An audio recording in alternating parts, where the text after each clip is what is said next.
Bom dia, pessoal, tudo bem? Eu me chamo Briane Mourão, sou professora de matemática e hoje a gente vai retomar o estudo dos triângulos, tá? Bom, aqui tem sempre minha abertura, né? Eu coloco essa professorinha ali já, para vocês identificarem o comecinho da nossa aula, o nosso start. Sempre quem me acompanha aqui é uma pessoa fera na tradução para a Liga Brasileira de Sinais. E hoje quem está com a gente é o Bruno. Então, o Bruno está ficando aqui fera em matemática, sempre está me acompanhando nas aulas, tá? Ó, nossos avisos iniciais, a gente tem aqui a possibilidade de você assistir a nossa aula pela TV, no momento que está ao vivo, pelo celular ou pelo computador.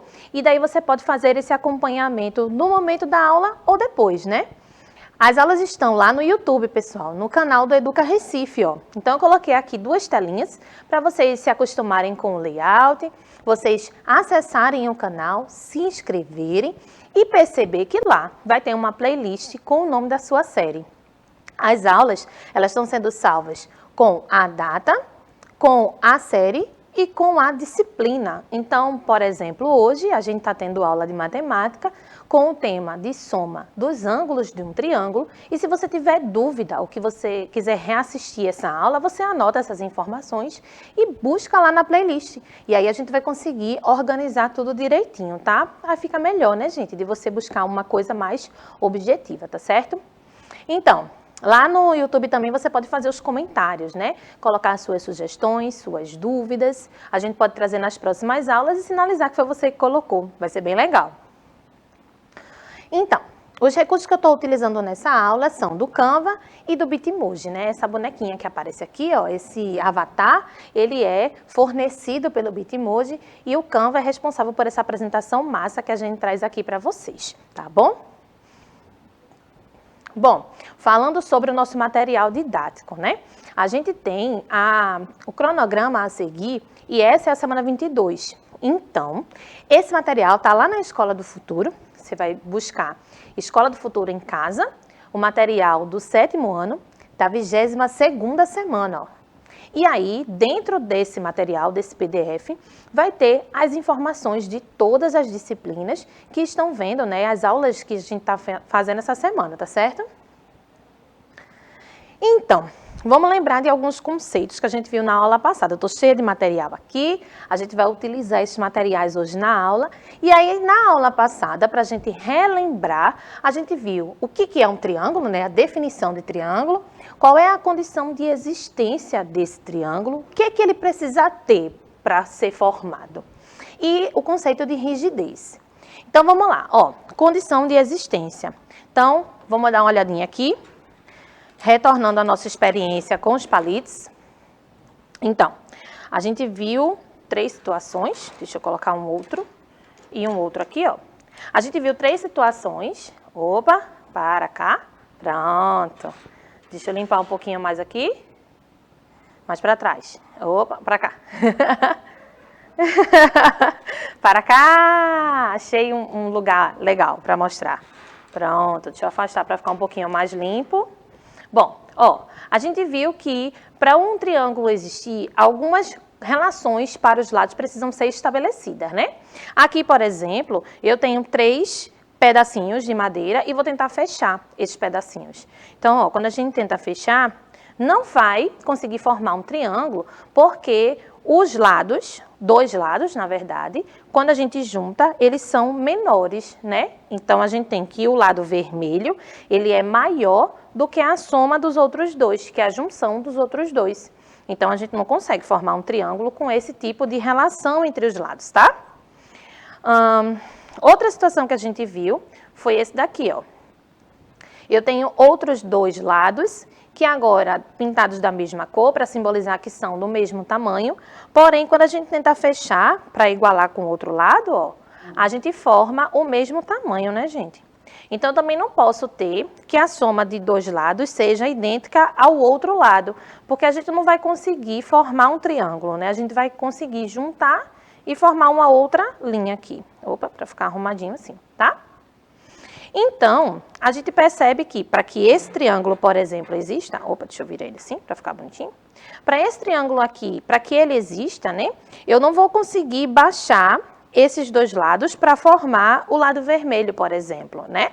Esse lado amarelo e esse lado verde, eles, se forem colocados em linha reta, ó, a gente ia ter que esticar esse amarelinho, né? E ele ia passar do vermelho, ou seja, o lado, ele tem que ser menor que a soma dos outros dois, tá certo? Então, essa é a condição de existência para um triângulo, que é o que a gente colocou aqui, ó. Observa aqui no slide. A gente tem a condição de existência definida como: a gente só consegue confeccionar um triângulo se, para todos os lados, a medida deste for menor que a soma dos outros dois. No primeiro exemplo, a gente está usando os lados 2, 3 e 6 e fizemos essa relação. Para 2 e 3 funciona, eles são menores que a soma dos outros dois, mas quando chega no lado de 6 centímetros, a gente percebe que ele não é menor que 2 mais 3, né? Então, essa relação já não pode ser estabelecida num triângulo, não é verdade? E aí, se eu tenho no exemplo 2, 3, 4 e 5, e para os três lados, ó, eles atendem essa ideia de ser menor que a soma dos outros dois, a gente vai ter que esses lados podem sim formar um triângulo. Então, a partir dessa percepção visual que a gente fez aqui, eu quero que vocês generalizem para a quantidade, né, para o tamanho dos lados. Claro que aqui eu estou usando exemplos numéricos e exemplos físicos, né, mostrando para vocês as imagens. Mas a gente pode estabelecer essa relação apenas com os números. Claro que a questão pode trazer informação da figura, mas eu quero que vocês entendam que essa condição é independente de eu visualizar isso ou não. Se para todos os lados ele for menor que a soma dos outros dois, a gente consegue sim fazer um triângulo, tá certo? Uma outra característica que a gente viu foi a rigidez. E o que é a rigidez, né? Ela é a capacidade que o triângulo tem de não mudar a sua estrutura. Ou seja, uma vez que o triângulo é construído, não adquire outra forma. Então aqui, ó, eu tenho esse triângulo. Vamos lá, ver se eu acho aqui o ângulo certinho de projetar. Mais para cá. Deixa eu ver. E aí? Dá para ver já? Pronto. Achei aqui, no meio. Pronto. Deixa eu tirar esses da frente, para ficar melhor. Então, eu tenho esse triângulo daqui, ó, ele já está fixo, né, com as taxinhas nas pontas. E se a gente puxa aqui, ó, eu não consigo, tá vendo, desfazer essa forma. Agora, se eu tenho um quadrado, a gente consegue perceber que só de eu colocar aqui de apoiar, ó, ele já mexe os vértices, tá vendo? Ele não é uma estrutura firme. A gente não tem rigidez quando a gente forma um quadrado, porque ele consegue se transformar em outra forma, né? Claro que a gente não vai usar agora para dar uma aula de quadrilátero, mas eu tenho certeza que vocês conhecem essa forminha aqui de balão, que é um losango, né? Então, a gente está transformando o quadrado em uma outra forma. Eu estou tirando a posição desses ângulos e formando outra situação, tá bom? No caso do triângulo, ele tem essa possibilidade, né? O único polígono que é rígido, ó, que a gente não muda, tá? E se eu quiser trazer rigidez para um quadrado, ó, o que eu posso fazer? Posso colocar uma trava, né? Então, aqui eu tenho um quadrado, mas eu não consigo mais mexer ele, tá vendo? Ó, tô puxando aqui e ele não mexe. Por que a gente colocou uma travinha aqui que formou justamente o quê? Ó, um triângulo, né? E formando um triângulo, a gente tem essa rigidez. Melhor ainda é quando a gente observa essa estrutura aqui, ó. Nessa estrutura, opa, deixa eu tirar da frente. Nessa estrutura aqui, a gente tem uma diagonal. Aqui, né? Essa diagonal, ela tá fixando dois triângulos aí, na verdade, né? Porque a gente tem esse triângulo em cima e esse triângulo embaixo. E na engenharia ainda a gente pode colocar um outro triângulo reforçando aqui, né? Uma outra diagonal reforçando aqui, ó. Então, a gente não consegue mexer nessa estrutura, né? Bem legal. A gente falou ontem sobre essa ideia de sustentação, de possibilidade de usar a forma do triângulo, a forma rígida, para conseguir sustentação, para conseguir segurança nas construções, enfim. E aí foi quando a gente falou um pouquinho sobre construções do dia a dia, né? As aplicações dos triângulos no nosso dia a dia. Então, antes de ver as construções gigantes, eu trouxe dois exemplos que são mais práticos, mais próximos da gente, que é a prateleira da nossa casa, por exemplo, né? A prateleira da escola. A gente coloca um apoiozinho de triângulo aqui embaixo, ó, para sustentar. Justamente porque se a gente faz força aqui, ó, no triângulo, ele não mexe, né? Agora, já imaginou se a gente tivesse um quadrado sustentando essa prancha? Bastava um pouquinho mais de peso que ele fazia, ó, já inclinava, né? Então, a gente utiliza essa noção de rigidez para aplicar no nosso dia a dia quando existe um peso, uma força, uma necessidade de sustentação, tá bom? Aqui a mesma coisa sobre a questão da porta, né? A gente tem essas portas de madeira. E aí aqui, ó, a diagonal que a gente falou, cruzando para os dois lados, né? Para que a gente consiga essa rigidez, para que a porteira não se desmonte aí, né? E aqui para estruturas maiores, como por exemplo as pontes, as arquibancadas. Aqui a gente tem o teto de uma quadra, né? O teto de um espaço que pode ser aqui um museu, por exemplo, está bem comprido, né? E aqui tem uma casa que a gente tem essa utilização agora de forma triangular para caimento, né? Claro que existe o reforço da estrutura, mas aqui é mais uma questão do ângulo que esse triângulo vai fazer e escoar essa água, né? Acho que vocês já viram situações em que o teto da casa ele é reto e aí acaba acumulando água em cima. E se eu tenho um triângulo, ele vai escoar essa água, né? Essa água vai escorrer, tá certo? Classificação dos ângulos, dos triângulos, bem rapidinho, quanto aos lados. A gente viu que com 3 lados idênticos eu vou chamar de equilátero, com 2 lados com a mesma medida eu vou chamar de isósceles e com 3 lados com medidas diferentes eu vou chamar de escaleno. Lembrando que eu tenho 2 lados idênticos no triângulo isósceles e 3 lados com a mesma medida no equilátero. Se eu tenho 3, eu tenho 2, todo equilátero é isósceles, mas nem todo isósceles é equilátero, né? Então, esse daqui pode ser esse, mas esse nunca vai poder ser aquele outro lá, né? Então, a gente tem que ter cuidado com essa relação, tá bom? E aí, a gente vai fazer uma experiência agora, tá? Eu quero que vocês guardem, na verdade, busquem aí, ó. Separei aqui em cima lápis, tesoura sem ponta, uma régua. Opa, deixa eu colocar aqui, ó. Uma régua. Uma canetinha mais escura, né? Você pode fazer com lápis preto e lápis de cor, tá certo? A ideia é que a gente faça uma confecção aqui rapidinho. Enquanto você busca essas informações, eu vou adiantar e a gente vai voltar para essa telinha para fazer essa experiência, tá bom? Então, você lembra como é que a gente classifica os ângulos? Se eu estou estudando triângulos, ele vai ter 3 ângulos. Mas a gente viu que esses ângulos podem ser muito abertos, eles podem ser muito fechados. E aí a gente tem, inclusive, a classificação do triângulo de acordo com os ângulos que ele possui. Mas para isso eu preciso saber qual é o nome desses ângulos. Então vamos relembrar aqui rapidinho. Ó, os ângulos são as aberturas formadas, né? Aqui no caso por 2 retas, 2 semirretas, aqui 2 retas. Aqui a gente tem um polígono, então, ó, essa abertura, né, é o que a gente dá nome de ângulo. É o valor, né, o quanto que está aberto, o quanto que está fechado, tá? Então, a gente já tem essa noção desde séries anteriores, acho que desde o 5º, 6º ano, e aí a gente vai aprimorando essa ideia. Daí, o que a gente percebe? Que para usar essa medição, eu preciso de um transferidor. Esse transferidor aqui, por exemplo, ele está com 360, né? Só que a gente tem que lembrar da unidade de medida disso. E essa unidade é o grau. Então, eu tenho um círculo completo que mede 360 graus. E aí, a gente vai dividir isso em 360. Uma partezinha é 1 grau. Note que a posição do 0 grau, a origem dessa medição, ela é a mesma de 360, né? Então, uma volta completa significa percorrer 360 graus, tá certo? A gente pode também ter um transferidor de 180 graus, que é esse exemplo aqui. E eu estou usando ele para mostrar como que a gente pode fazer a medição de um ângulo. Então, ó, a gente vai colocar o vértice, né, a pontinha no centro, vai colocar em cima da origem do 0, ó, aqui embaixo tem um zerinho, né, tá começando no 10, ó, então tem um zerinho daqui para cá. E aí a gente vai ler no sentido anti-horário, tá? No sentido contrário.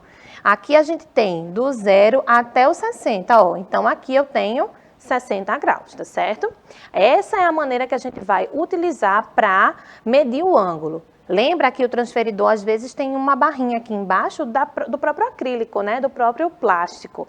E a gente vai ter que colocar esse vértice não nessa parte embaixo, em cima exatamente desse pontinho de encontro aqui, tá certo? Para que a medição seja correta, tá bom? E aí a gente tem aqui as nossas classificações de acordo com o tamanho desse ângulo, né?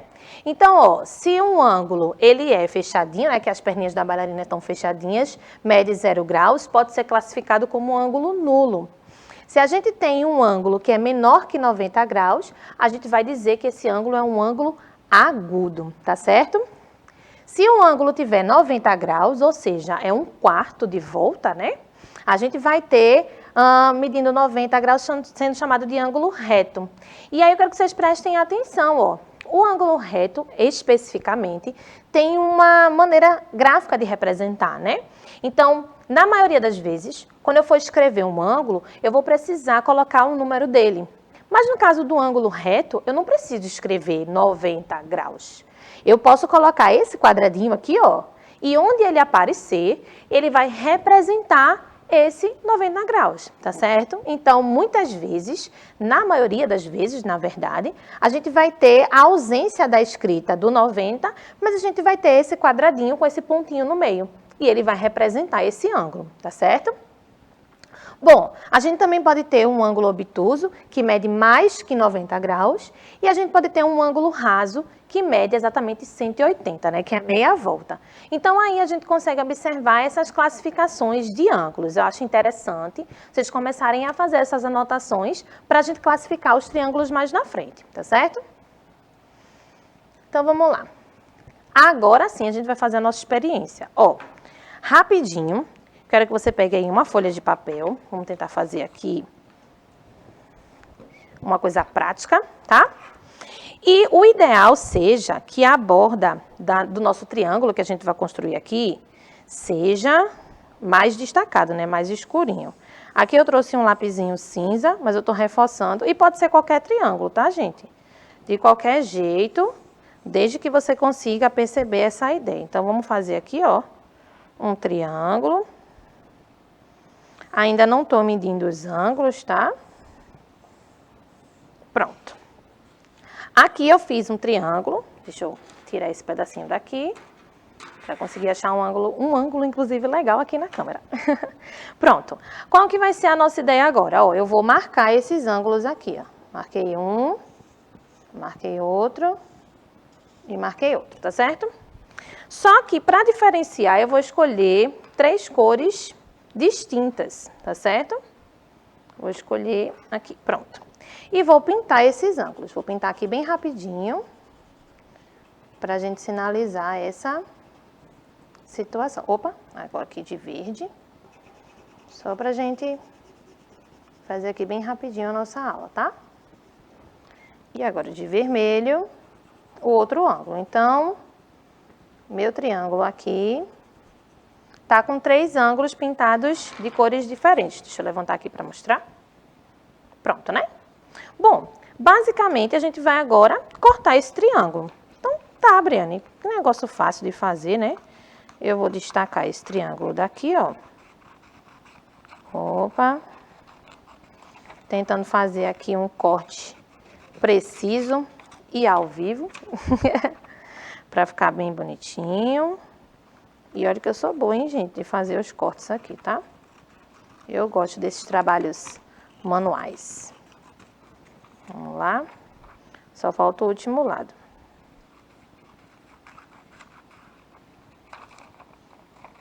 Eu espero que você em casa esteja fazendo também, tá, gente?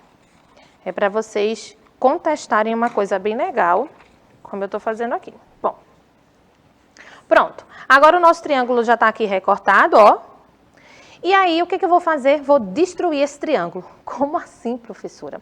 A gente vai tentar separar esses ângulos aqui, de modo que os ângulos fiquem completos, tá?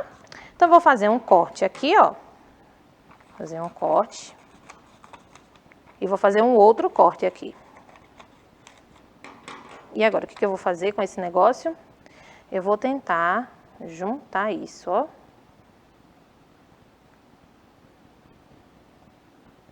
Deixa eu ver aqui direitinho. Será que tá num ângulo legal? Pronto. Acho que o ventilador, o ar-condicionado não vai atrapalhar. Pronto. Aqui, ó. Se a gente perceber, claro que existe aqui a diferença da posição, né, gente? Por causa do ar, que está levantando aqui um pouquinho. Mas a gente perceber, eu estou conseguindo fazer um ângulo que está todo sobre a régua. Se esse ângulo daqui está todo sobre a régua, significa que ele é meia volta, né? E meia volta significa um ângulo raso, um ângulo de 180 graus. Basicamente foi o que a gente fez aqui, ó. A gente pegou um triângulo, pintamos os ângulos de cores diferentes, partimos esse triângulo e quando a gente conseguiu unir os ângulos, a gente comprova que esse ângulo formado no total aqui mede exatamente 180 graus. É a primeira ideia, é o primeiro contato que a gente tem com essa ideia de soma dos ângulos internos de um triângulo, tá? Para todo e qualquer triângulo. Ah, Briana, a gente fez esse triângulo daí, mas e se o triângulo for um triângulo que tem um ângulo de 90 graus? Olha aqui. Um exemplinho aqui que eu já trouxe pronto, né? Que não ia dar tempo de fazer todos. Oxe, mais para baixo. Aqui, pronto.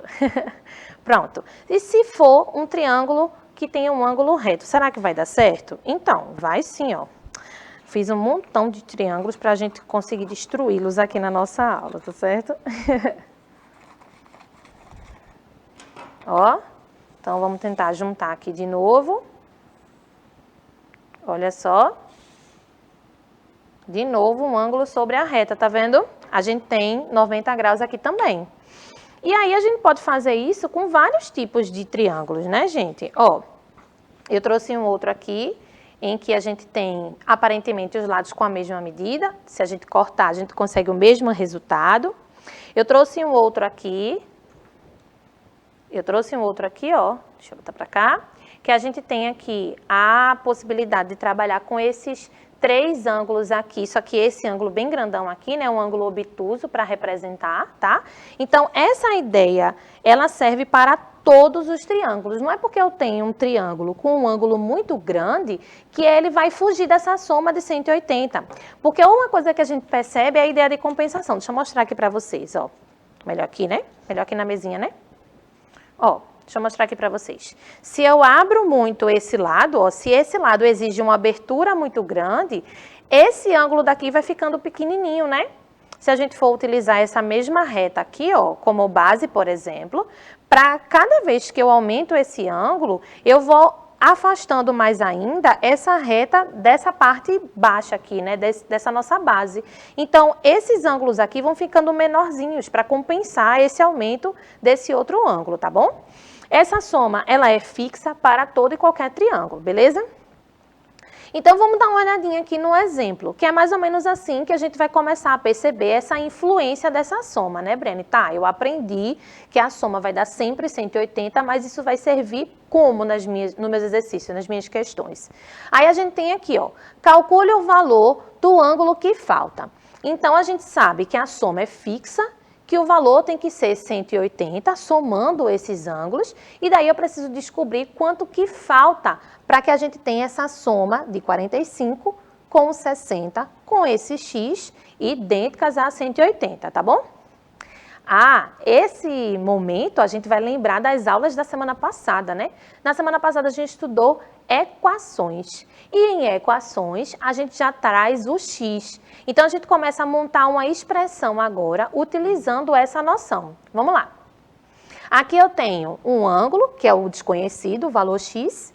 A gente vai ter 60 e 45 e a gente viu que a soma tem que dar num total de 180, beleza? E aí a gente vai começar a manipular essa continha de acordo a conseguir achar, né? Que valor é esse, né? De maneira que a gente consiga achar. Então, 60 mais 45 vai dar 105. Se a gente consegue observar essa ideia de operação inversa, de novo, chamando nossa atenção aí, né? Eu tenho que o 105 está somando, ele vai subtrair no lado oposto, não é isso? E aí a gente vai ter 180 menos 105. Então, eu vou descobrir que o valor do meu x é 75, beleza? Nesse caso, a gente consegue utilizar esse valor fixo para achar os lados aí, os ângulos, que são os valores que estão aí nessa parte interna, né? Desde que a gente consiga lembrar que essa soma ela é fixa, idêntica a 180 sempre, tá certo? É possível também determinar o valor de 2 ou dos 3 ângulos de um triângulo. Como é que é, Briane? Agora eu só tinha um ângulo para achar. Eu consigo determinar de 2, de 3, Mas como é que eu vou saber agora se vai dar 180? Ó, meu Deus, apareceu uma coisa cheia de expressão aí, um triângulo que cada ângulo tem uma equaçãozinha ligada a ele. Mas vocês já aprenderam comigo na aula passada que aqui a gente vai conseguir resolver utilizando as equações, ó. Então, a gente vai somar os valores, né? 3x é um ângulo vermelhinho, tá aqui. 3x menos 15 tá aqui, ó. E 2x menos 5 tá aqui também. Então, a gente vai somar essas informações, desde que a gente tenha a soma igual a 180, né? Então, lembra que esse 180 é fixo, tá bom? E aí, a gente vai usar o mesmo mecanismo que a gente já usou nas aulas anteriores para a equação. Deixa a letra de um lado, deixa número do outro, usar as operações inversas para poder responder. Daí, a gente tem, ó, 3 mais 3 dá 6, 6 mais 2 dá 8x, né? Menos 15 menos 5 dá menos 20. Lembra essas ideias de operação com números negativos? Se você lembra, deixa aí nos comentários. Ah, professora, lembro. Se você não lembra, deixa aí também que a gente reforça nas outras aulas, tá bom? E agora a gente vai ter que perceber que se aqui está subtraindo, no lado oposto vai fazer a operação contrária, né? Então, a gente vai somar 20, ó. Então, 180 mais 20, a gente vai ter 200. E esse 8 que está multiplicando esse x, a operação inversa dele é a divisão, né? Então, ele vai dividir e a gente vai ter x igual a 25. Acabamos por aí, né, gente? Eu acho que não, hein? A gente acabou de descobrir qual que é o valor do x. Mas os ângulos não têm valor só com x, não, ó. A gente vai ter que resolver as expressões para poder representar esses ângulos. Então, colocando o 25 no lugar do x aqui, ó, a gente realiza a operação 3 vezes 25 menos 15, né? 75 menos 15, o ângulo é 60, tá bom? A gente coloca o x no lugar, o 25, perdão, no lugar do x, aqui, ó, 3 vezes 25 dá 75. E a gente coloca, opa, o último, o x, como 25 aqui embaixo, 2 vezes 25 vai dar 50, 50 menos 5 dá 45. Achamos os 3 ângulos aí desse triângulo, de acordo com a resolução da nossa equação, tá bom? Então, só para a gente finalizar aqui, a gente tem a classificação dos triângulos de acordo com o valor desses ângulos, né, gente? A gente tem, quando o triângulo tem 3 ângulos agudos, ou seja, menores que 90 graus, a gente tem um triângulo acutângulo. Quando a gente tem um triângulo com um ângulo reto, a gente viu um exemplo agora há pouco, ele é chamado de triângulo retângulo.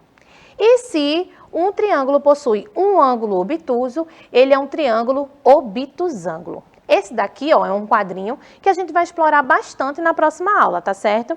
A ideia é que a gente consiga perceber a influência que essa abertura desse ângulo tem nas características de todos os triângulos, tá certo? Então, pessoal, é isso. Eu espero que vocês tenham aprendido por aqui. A gente vai se ver na próxima aula para dar continuidade ao estudo dos triângulos, tá certo? A gente se vê logo mais. Até breve!